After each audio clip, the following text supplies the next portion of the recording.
I am the contrarian, and this is my world.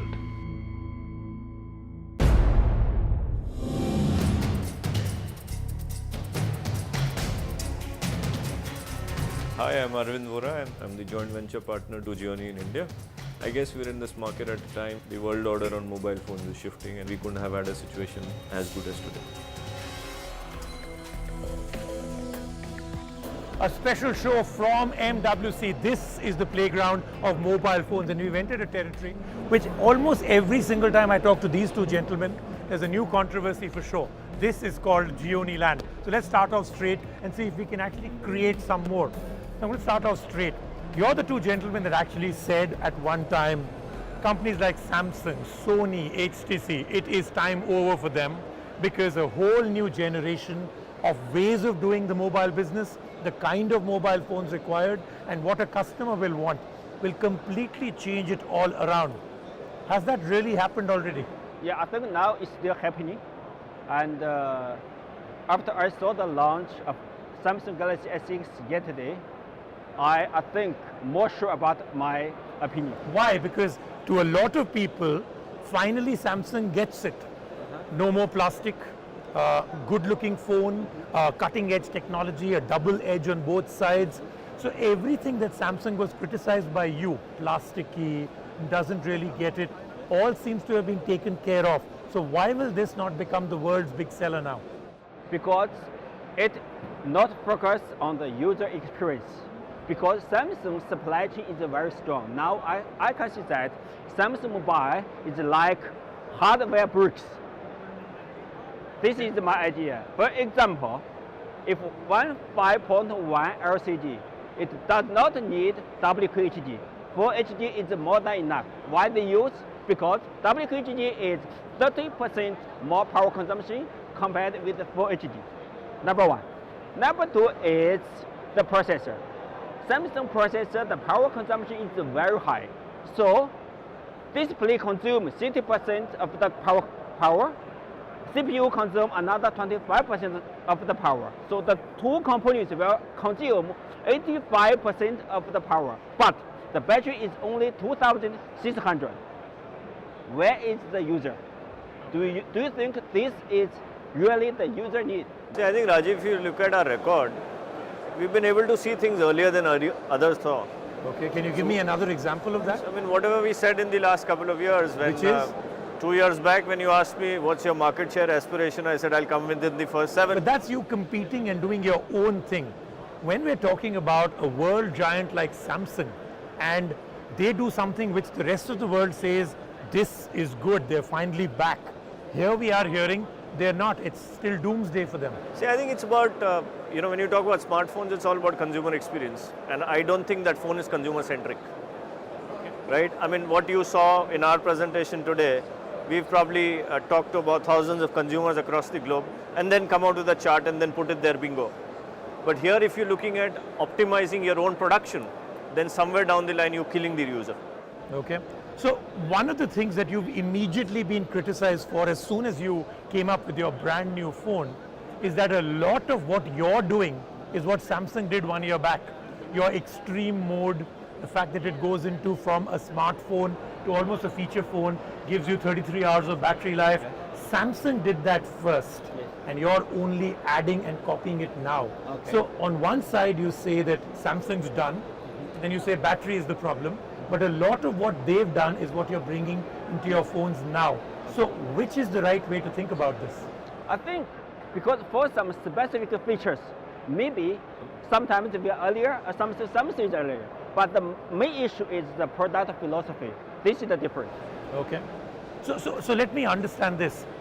If Samsung is able to come out with a phone with better battery life by either adding some new battery technology or changing their processor consumption, you would then say Samsung is still a contender, it's only because of poor battery life that they will fail? No, maybe after 1 year, maybe Samsung will improve. But at the time, consumer will have a new need. Because Samsung not follow the consumer's need, they follow the component improvement. This is the difference. A lot of people would say For a while, Gionee got stuck in the trap that many other companies also fell, which is slimmer is the way to go, slim is it. You got into a war with other companies to be the world's thinnest phone. You held that mantle for a while, and suddenly you don't seem to think it's important. So aren't you backtracking now with what you said is the future? See, I think Rajiv, if you really look at it, when you talk about being slim, we were talking about being slim a year back. Everybody else took 6 months beyond that. Then we came out with the slimmest phone. We by and large owned that platform. So when you talk about slim, you'll definitely remember Gionee, and that's exactly what you did. Beyond a certain point of time, how slim? Beyond size 0, you don't have size negative. So once you brought it to an optimized slimness which the consumer prefers, then it's about giving him everything that he wants in that slimness.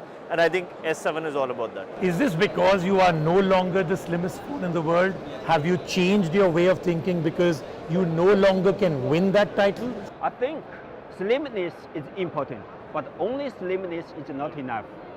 This is my opinion. Because for us, 4.5 millimeter we can achieve, I know. But it will sacrifice the user's experience. So that's why we don't want to sacrifice the user's basic experience for the slimness. So this is our product philosophy. Gionee was one of the companies that was taken to be cutting edge in everything. An amazing phone at an amazing price. Now Xiaomi seems to have taken that title from you. How do you take on Xiaomi's business model without destroying yours? I do think Xiaomi will threaten us. Okay. Because but their numbers are actually unbelievable in China. I mean, look at what status they have, pretty much number one. So how is that not a threat? yes, but we should look another 3 years. Maybe everything will change. From my side, price is not the key success factor for the mobile phone. Okay. Not only low price will win. Yes, I can say media-wise, we've not been we've not been shouting over the rooftops. But if you go to statistics, you can actually, I'm making a statement, say, you can put all the brands on one side and you look at my volumes, you'll get an answer. So you're talking about purely in India? Yeah, I'm talking about purely in India. I mean, I would talk about India. Yeah, but that's the reason I started this question by asking, it's no longer only about a country play, right? Yeah. It is about the business ecosystem of selling mobile phones, and there is a threat with the online model. So will Xiaomi defeat itself by continuing to play on this price game? It's not about what we are going to do, but whenever you follow a price route, you're going to somewhere compromise consumer experience.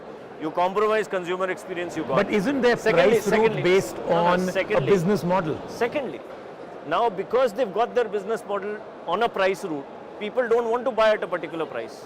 They feel it's a cheap product. I don't want to be seen with a cheap product. So there is also, one is a price issue, second is a perception You're issue. actually saying that people think buying a Xiaomi phone is against their status. Yes.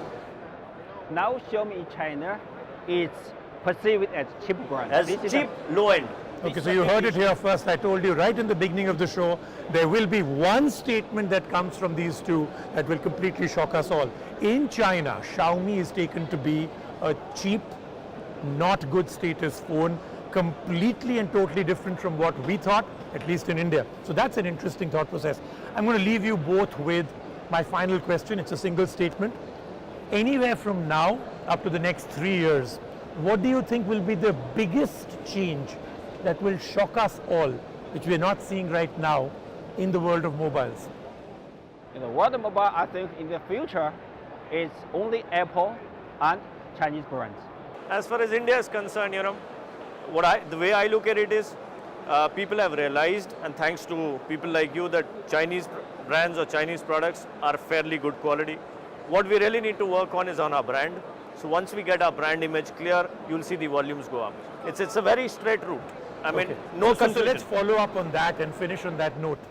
5 years from now, can you name the top 3 companies in the world of mobiles by sale of product, not value?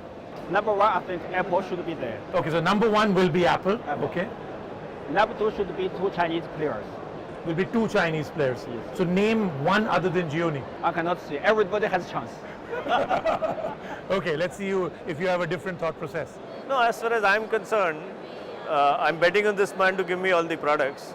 Only thing that my fight but with your him- question is different. No, my fight No, is no, no. very My question to you is different. I asked him 3 in the world. Your question is 3 in India. 3 in India, obviously Apple, Gionee and somebody else Apple will be the #1 player in India. in terms of I volume, said value. that's what I said. In terms of Then you take it Gionee, Apple and somebody else. Simple. So like I said, you heard it here first. I don't know how many statements were made here which you heard here first, but they've predicted in 3 years what's going to happen, 5 years which companies will dominate, how the Indian market will completely change, and how certain companies that we're all running after are perceived to be cheap. I shall leave you just with that. We'll see you back here on The Contrarian from here in Barcelona next week.